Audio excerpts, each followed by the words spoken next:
दुख कौन है? सामने क्यों नहीं आता? जवाब क्यों नहीं दे रहे? राजेश बोल जरूर रहा था, परंतु मन ही मन घबरा रहा था। आज यह लगातार चौथा दिन था जब दुकान से वापस आते समय उसे लगा कोई उसका पीछा कर रहा है। हिम्मत है तो सामने आओ। अगर मैं सामने आई तो तुम मुझे देख नहीं पाओगे। इतना सुनते ही राजेश की सिट्टी पिट्टी गुम हो गई और वह अपनी पूरी ताकत से घर की ओर दौड़ चला। अब तो दौड़ते दौड़ते थक गया हूं, पर रुक भी नहीं सकता। पता नहीं पीछे मेरे कोई है या नहीं। ऐसा सोचते हुए वह बिना रुके घर तक पहुंच गया। उसकी पत्नी मीना बाहर ही खड़ी थी। जैसे ही उसने राजेश को दौड़ते हुए देखा, वह हैरान हो गई। अरे क्या हुआ तुम्हें? ऐसे दौड़ते हुए क्यों आ रहे हो? तुम्हें देखकर तो मैं भी डर गई। ऐसा लग रहा है तुम्हें देखकर कि जैसे पीछे कोई भूत पड़ गया हो। राजेश थक चुका था, उसकी सांस फूल रही थी, इसलिए वह कोई जवाब नहीं दे सका। थोड़ी देर बाद ऐसा ही समझो कि पीछे भूत पड़ गया था। और राजेश उसे विस्तार से बताता है। तो आपके साथ 4 दिन से ऐसा हो रहा है और आप मुझे आज बता रहे हो? मुझे लगा मेरा वहम है। तो फिर आज ऐसा क्या हुआ जो आज डर गए? आज दुकान में काम कुछ ज्यादा था, इसीलिए सामान समेटते हुए थोड़ा समय लग गया। जब मैं दुकान से बाहर आया तो 1-2 लोग ही रोड पर थे और बाकी पूरी रोड सुनसान थी। मैं अपनी मस्ती में चला आ रहा था। पर ऐसा तो पहले भी बहुत बार हुआ है आपके साथ, जब आप देर रात अकेले आए हैं। वही तो, जैसे ही मैंने मुख्य सड़क छोड़ी और अपने घर की तरफ आने वाली सड़क पर चलना शुरू किया, वैसे ही मुझे अपने पीछे कुछ चलने की आवाज आने लगी। मैंने 1-2 बार पलट के भी देखा, परंतु मुझे कोई दिखाई नहीं दिया। आपने कहा था आपके साथ 4 दिन से ऐसा हो रहा है। हाँ, पहले दिन केवल ऐसा लगा कि पीछे कोई है। उसके अगले दिन ऐसा लगा थोड़ी देर तक कोई मेरे पीछे चल रहा है। फिर क्या हुआ? नुक्कड़ के बाद मैंने पीछे पलट के जोर से आवाज लगाई। थोड़ी देर तक तो कुछ नहीं हुआ, फिर अचानक से एक महिला की आवाज आई। जैसे ही उस महिला की आवाज आई, वैसे ही मैं डर गया और दौड़ता हुआ घर आ गया। फिर मुझे अभी भी बहुत डर लग रहा है। आप डरो नहीं, हम पुलिस के पास चलते हैं। पहले आप कुछ खा लो।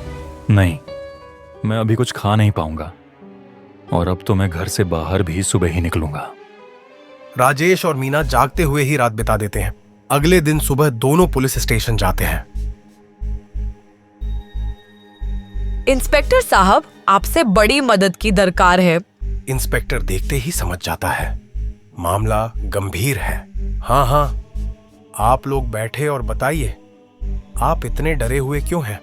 राजेश और मीना उसे वापस से वही घटना बताते हैं। इंस्पेक्टर अपने अनुभव से समझ जाता है कोई राजेश को डराना चाह रहा है। मैं आप लोगों के साथ एक सिपाही भेज देता हूं। वह एक बार आपका घर दिखाएगा और आप अपनी दुकान भी उसे दिखा देना। अगर आपको फिर भी लगता है तो कुछ दिनों तक वह सिपाही आपके दुकान से घर तक छोड़ दिया करेगा। कुछ दिन तक ऐसा ही चलता है। राजेश भी जल्दी दुकान से निकल जाता है और सिपाही के साथ में घर चला जाता है। एक दिन, राजेश भैया, आज मुझे थोड़ा जल्दी जाना है और आज आप भी दुकान से निकलने में लेट हो गए हो, इसलिए मैं आपको नुक्कड़ तक छोड़कर चला जाऊंगा। उसके आगे आप चले जाना। ठीक है, वैसे भी इतने दिनों से शांति है और मैं भी वह बात अब मन से निकाल चुका हूं। नुक्कड़ के बाद सिपाही अपने रास्ते चला जाता है। थोड़ी दूर चलने के बाद, क्यों आज सिपाही नहीं आया तेरे साथ? राजेश आवाज सुनकर डर जाता है। अब भाग कर भी कहाँ जाएगा? मैंने तो तेरा घर भी देख लिया है और तेरी दुकान भी देख ली है। तुम कौन हो और क्या चाहती हो?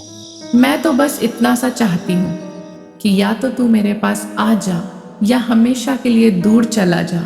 पास आ जा का क्या मतलब है? मतलब मैं तुझे मार डालूंगी, फिर तुझे भी भूत बनकर मेरे साथ रहना होगा। इतना सुनते ही राजेश वहीं पर बेहोश हो जाता है। इधर घर पर मीना इंतजार कर रही थी। बहुत देर हो गई, अभी तक नहीं आए। अब तक तो इन्हें आ जाना चाहिए था। पता नहीं सिपाही भैया भी इतनी देर तक उनका इंतजार करेंगे कि नहीं। ऐसे ही थोड़ी देर तक मीना घर में इधर उधर घूमती रहती है। अब तो बहुत देर हो गई, मैं ही देखने चलती हूँ। ऐसा सोच मीना घर से निकल जाती है। थोड़ी दूर पर उसे राजेश बेहोश पड़ा मिलता है। अरे क्या हुआ आपको? उठो, ऐसे यहाँ क्यों लेटे हो? राजेश का चेहरा देखकर मीना को भी डर लगने लगता है। वह भी वहीं पर बैठ जाती है। रात में इंस्पेक्टर साहब जब गश्त पर आते हैं तब उन दोनों को सड़क पर बैठा देखते हैं। ये दोनों तो वही राजेश और मीना लग रहे हैं जो मेरे पास कुछ दिन पहले थाने आए थे। इंस्पेक्टर वहीं पर रुक जाता है। राजेश, मीना, क्या हुआ तुम दोनों को? ऐसे क्यों बैठे हो?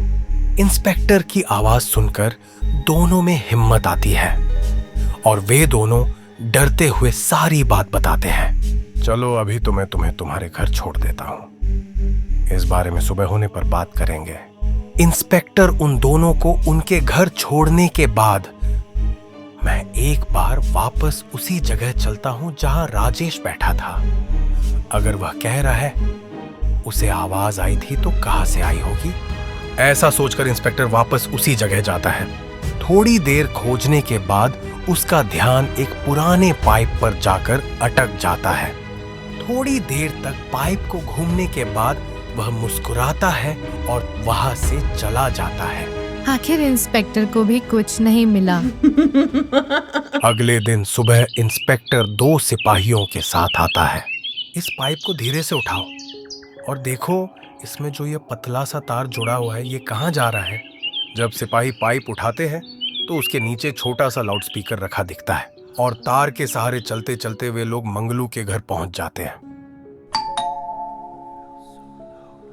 तो आप हैं रात वाले भूत जो राजेश को डरा रहे हैं। यह सुनते ही मंगलू डर जाता है और सारी बातें इंस्पेक्टर को बता देता है। ये लो इसे राजेश, ये है तुम्हारा भूत जो तुम्हें आवाज लगाकर और पीछा करके डरा रहा था। मुझे माफ कर दो राजेश। पड़ोस के गांव का सेठ तुम्हारी दुकान खरीदना चाहता था और तुम दुकान नहीं बेचोगे, यह भी उसे पता था। तो मैंने उससे कहा अगर मैं दुकान खाली करवा दूं तो वह बदले में मुझे 1 लाख रुपए देने को राजी हो गया था। इंस्पेक्टर साहब, आपको कैसे पता चला कि इस सब के पीछे मंगलू का ही हाथ है? कल जब रात में तुम्हें मैं घर छोड़कर वापस गया तो मैंने उसे जगह जहां तुम बेहोश हुए थे जाकर देखा तो वहां मुझे एक अजीब सा पाइप दिखाई दिया जो कि सामान्यतः वहां नहीं होना चाहिए था। और उस पाइप को हिलाने पर मुझे नीचे छोटा लाउडस्पीकर दिखाई दिया जिसके तार मंगलू के घर की तरफ जा रहे थे।